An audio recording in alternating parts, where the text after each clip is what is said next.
Ito naman po, dahil break time ko po ngayon, mag-aaral po sila. Start muna sa work at wala pa rin masyadong tumatala na plane. Kaya nakakain po muna ako. Ito lang po ang pagkain ko ngayon. Hindi na po pumunta sa kantin dahil malayo. Kaya tsaga muna ako dito na kumain sa labas.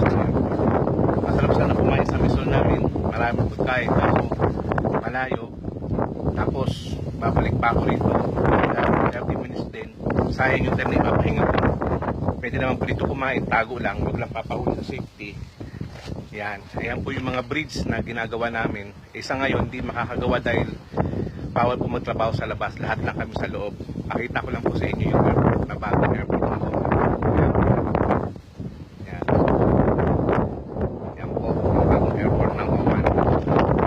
Sa ngayon, wala pa po aeroplano, kaya nasamantalayin ko. Medyo kumakalam na rin yung aking sikmura dahil mainit ngayon. Kain po tayo, kapamilya. Hotdog po ang ulam. Hotdog po ang aking ulam.